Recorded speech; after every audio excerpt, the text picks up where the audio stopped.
증여는 생각하실 때 저는 이제 울타리 세금이라고 말씀드리는데 증여면 자녀는 이제 시작점이기 때문에 저는 항상 상담할 때 자녀의 엑시트까지 고려하셔야 된다. 본격적으로 이제 증여부터 얘기를 해볼게요. 증여 중에 우리가 증여 방식이 여러 가지가 있잖아요. 그러니까 증여라는 미명 아래 그냥 자식과의 그냥 시가 거래를 할 수도 있는 거고, 그리고 정말 돈이 없을 때 전세 끼워놓고 이렇게 나머지만 해갖고 증여, 부담부 증여 할 수도 있는 거고, 그리고 또 좀 싸게 해가지고 좀 저가로 파는 거 그렇게 할 수가 있는데. 아, 자녀한테.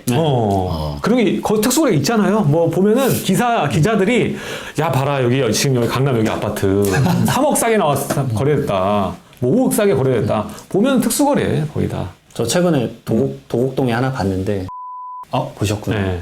6월 달에 거래가 있었는데 몇 평 얼마에? 원래 31억이 시세였더라고요. 가까운 날짜인데. 네. 16억에 직거래를 이제 하셨더라고요. 그거 다 조사해달라고 손드는 거 아닙니까? 근데 그거 분명 잘 짜서 하셨을 거예요. 그러니까 텍스적으로는 문제없게 짰었을 거고, 아마 그게 비과세였을 겁니다. 100%. 1세대 1주택 비과세여서. 이게 저가 양수도인데, 저가 양수도 잠깐 설명을 드리면, 이 시가라는 게 세법에서는 가장 중요한 게 이제 말 그대로 시가니까, 시가 기준점을 잡아야 되니까, 현금 같은 경우는 주면 바로 시가인데, 부동산은 말 그대로 이제 어떻게 그 시가를 이제 속된 표현으로 가지고 노느냐에 따라서 책이 써있네요. 써있더라고요. 어떻게 가지고 노느냐에 따라서 달라지기 때문에 저는 이제 요즘 권하는 건 무조건 감정평가. 왜냐하면 거래가 별로 없으니까. 맞아. 6개월 전 거, 왜냐면 증여 같은 경우는 증여일 전 6개월 후 3개월 동안에 거래 내역을 이제 주로 시세로 생각하기 때문에. 근데 6개월 전에 이제 예를 들어 20억이 거래가 됐는데 지금 그거는 이제 뭐 프리미엄 붙은 거였고 로열층이었고, 근데 내 거는 그 정도는 아니고 가치는 좀 낮아져 있다라고 하면 이거 감정평가라면 15억이 기준을 잡을 수도 있죠. 네, 불리하죠. 근데 말 그대로 증여세 메커니즘에서는 유리할 수도 있죠. 결국은 자녀한테 좀 싸게 증여를 하고, 그다음에 이 경기가 회복돼서 다시 이제 대한민국은 뭐 포텐셜이 있으니까 회복이 되면 그거에 대한 이득을 자녀가 전부 다 온전히 가져가는 거니까. 그리고 당연히 이 주택을 받으면 자녀는 무조건 1세대 1주택 비과세를 만들어서. 왜냐면 지금 세법이 이제 거주기간 2년에 대해서 조금 완화하는 정책들이 생기고 있으니까. 뭐 상생 등등. 잘 활용하면 비과세 받고 파는 거고, 뭐 일반 세율만 되더라도 유리할 수는 있겠지만. 그래서 그런 거래들을 잘 활용하셨을 거라 봐요. 저가 양도는 결국은 시가 설정되고, 양도소득세는 이제 5% 이상 차이 나거나 3억 이상 차이 나면 특수관계인 거래할 때, 그래서 아까 렉슬 아파트 16억에 거래가 됐지만 31억으로 양도세를 계산하는 거예요. 5% 이상 차이가 났기 때문에. 그래서 31억으로 계산하더라도 이분이 1세대 1주택자면, 그리고 줬던 부모가 유동성이 있으면 감당할 만 하셨을 거예요. 그렇군요. 16억으로 줘서 그 유동성으로 이렇게 거래를 한 거죠. 그렇군요. 그리고 이제 자녀 입장에서는 이제 증여세를 계산하죠. 증여세는 아마 나오셨을 것 같기는 한데, 왜냐면 증여세는 이제 특수관계인 간의 거래일 때는 시가 30%랑 이제 3억 원의 이상의 차이가 나면 말 그대로 이거 너무 싸게 주지 않았냐. 그럼 31억에서 16억 빼면 15억인데 그럼 15억에 대해서 증여세를 내라는 거죠. 근데 15억에서 이제 또 빼줍니다. 요건 부합했기 때문에 시가의 30%랑 3억 원 중에 작은 금액 빼줘서 12억 원에 대해서 증여세를 내긴 했을 거예요. 그렇군요. 결국은 세금은 내긴 했지만 그 자녀도 제가 봤을 때는 그 증여세를 감당할 만했을 거예요. 근데 증여세는 또 이런 게 있습니다. 취득세는 내면 바로 돼야지 이제 등기가 되는데 증여세는 연부연납을 하면 5년간 최대 쪼개서 낼 수 있기 때문에 쪼개서 내시게 되면 그 부담은 좀 덜하죠, 사실은. 할 만하죠. 이게 대단한 기술이 필요하죠. 이제 미래의 자녀가 이거 저가 양수도 하신 건 제 생각엔 아마 그런 요인도 있으실 건데, 내년에 저가 양수도 관련돼서 또 취득세도 바뀌어요, 사실은. 23년도에 취득세 개정되는 게 있는데 올해 같은 경우는 이거 취득세를 그러면 아까 16억 원의 과표를 잡고 취득세를 내셨을 건데 내년부터는 무조건 시가로. 취득세도 시가 개념이 들어갑니다. 그래서 올해 서둘러서. 그게 이제 첫 번째로 취득세가 31억 기준 잡으면 취득세만 거의 억대 차이 나실 거예요.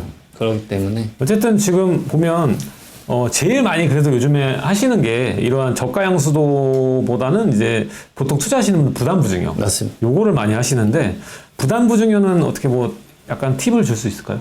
첫 번째로 저는 조정대상 지역, 최근에 이제 영상도 제가 봤었었는데, 저는 조정대상 지역 풀릴 것 같다고 생각을 하고 있는 사람 중에 한 명인데, 예전에 이제 노무현 정권에서 이명박 정권 갈 때도 이제 대한민국은 외부 환경 요인에 사실 이게 좀 많이 흔들리는 편이라서 네네. 국제 정세의 영향을 크게 받아서 물론 다른 요인도 있었겠지만 그때 부동산 가격이 시청이니까 2007년도부터 해서 거의 3개월, 6개월 단위로 조정 대상 지역을 대부분 풀었지 않습니까? 강남 3구 빼놓고. 네, 이번에 최근에 이제 대구 지역부터 해서 이제 제가 봤을 때 외곽부터 이렇게 풀어 나갈 것 같거든요. 그러면 조정 대상 지역이 사실 풀리게 되면 부담부 증의 부담은 많이 줄어들 수밖에 네. 없는 게 부담부 증여 간단히 설명드리면 이제 시가 10억짜리 아파트 있습니다. 네. 거기에 채무가 이제 6억이 있는 거죠. 근저당권이나 아니면은 뭐 임대차 계약. 그럼 나머지 4억에 대해서만 증여할 때 순수 증여고 6억 원에 대해서는 유상 이전이니까 양도소득세를 내야 되는데 이거 부모님이 대신해 주니까. 그러니까 세부담 당사자 측면에서 우선 분산되고 자녀 입장에서는 4억에 대해서만 증여세 내면 되니까 세부담은 낮아지고 사실 이 조정장일 때 사실 많이 하는 것 중에 하나죠. 왜냐하면 이 조정장일 때 어차피 이것도 마찬가지로 회복되면 자녀가 다 가져가니까 세부담은 지금 낮추자. 그래서 오히려 요즘은 저도 이제 아는 감정평가사님들이 좀 있는데 가격을 낮추는 부담부 증여가 많아요. 시가를 낮추자. 어차피 회복되면 되니까. 그 대신 취득가액을 높이는 전략이니까. 왜냐면 이번에 7월 21일 세법 개정안에 이제 2월 가세가 5년에서 이제 내년부터 증여하게 되면 10년으로 늘어나니까.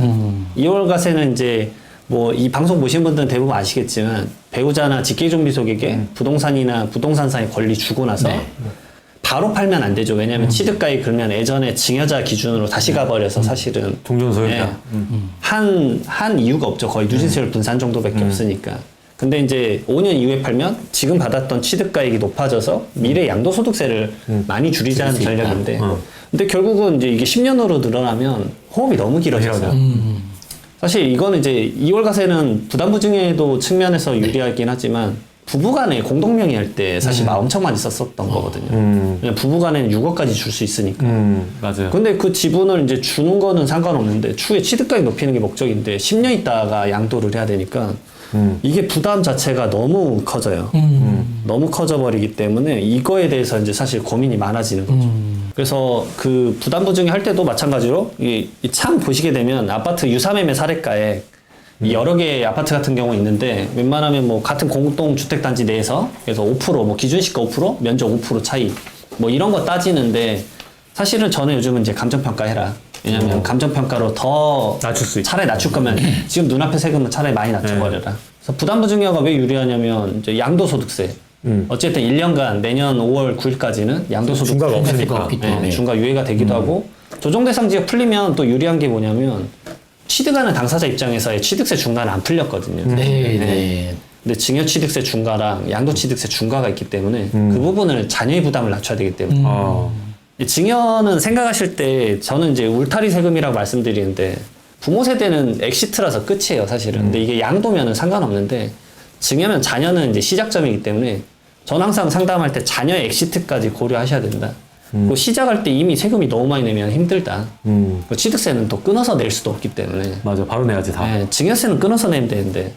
그래서 또 말씀드리죠. 그 취득세 부담이 되는데 그 취득세까지 부모가 줘버리면 또 증여가 이렇게 맴돌아 버리기 때문에 그 취득세 부담이 크면 이제 손주 말 그대로 할아버지가 줘라 취득세는. 부모한테는 주택 받고 할아버지한테는 취득세 받고 아주 이제 꿈 같은 소리죠. 예. 저도 그런 이제 제가 재벌 2세가 못 된 이유가 이제 아버지가 노력을 안 하지 않는 거기 때문에 그런 것과 뭐 마찬가지죠.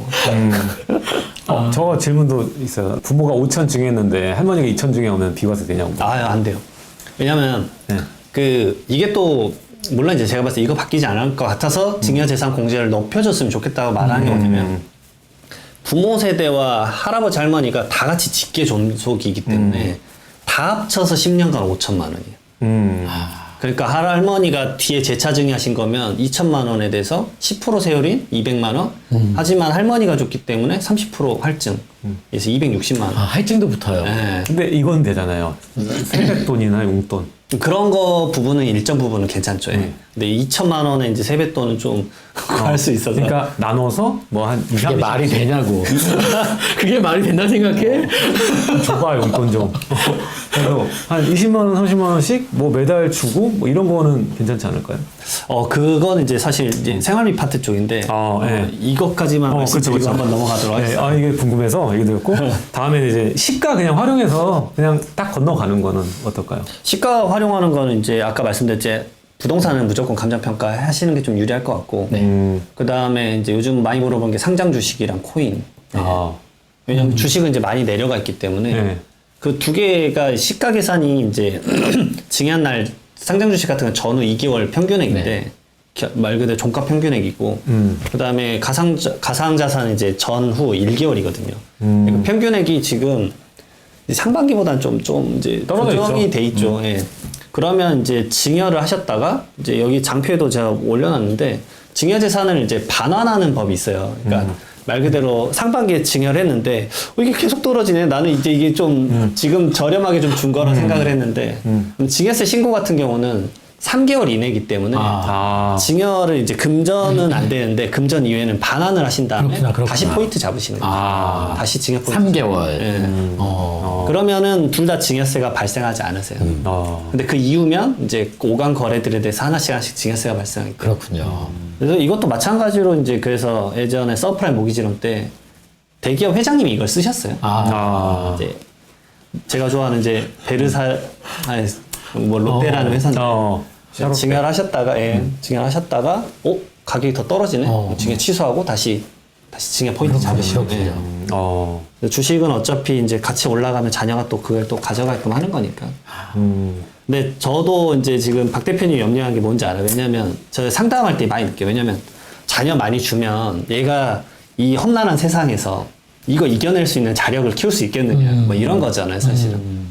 적당한 이제 마중물들은 제가 봤을 땐 증여는 가능하다. 네. 제가 여기서 말하는 게 막 30억 증여라는 얘기가 아니라, 그렇죠. 약간의 마중물.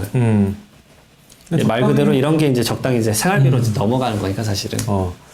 자, 어쨌든 시가를 활용한 증여도 이제 웬만하면 감정평가를 활용해서 최대한 조금이라도 낮춰서 움직이는 것이 낫다. 그리고 증여를 했는데 계속 떨어지면 그냥 한 3개월 내에 조정을 할 수도 있다. 다시 취소하고. 아무튼 그 부담부 증여, 네. 그다음에 이제 저가 양수도, 시가를 활용한 증여 중에 사례자마다 유리한 게 다를 수 있겠네요. 맞습니다. 다르죠. 그거를 좀 면밀하게 이제 우리 세무사님께서 포인트를 짚어서 이 A, B, C 중에 R을 선택해 주시겠네요. 네, 그래서 언제 가면 될까요? 아니, 아니, 내 문제가 아니라. 지난주에 상담한 거는 사실은 결국 결론 내린 거는 증여를 지금 하지 말자라는 거예요. 그러니까 오히려 자가진단 측면에서 사실 자산가분들은 많이 하세요, 상담 사실. 그래서 저는 이제 일반적인 기장 업무를 아예 안 하기 때문에 그래서 밑에 이제 세무사님들만 몇 분 모시고 나서 이제 업무를 하는. 세법 바뀌면 사실 자산가분들은 상담 의뢰 바로 오세요. 미리 내 거 세팅 아니까 바로 맞아. 이제 이거 적용됐을 때. 그러니까 최근에 상담은 이제 이거였습니다. 종부세가 이제 사실 많이 바뀌지 않습니까? 그러면 종부세 내가 얼마 낼지를 계산해 달라. 왜냐면 그거 놔두고 유동성 빨리 확보해서 재투자하겠다. 말 그대로 빨리 움직이세요, 진짜로. 자산가분들은.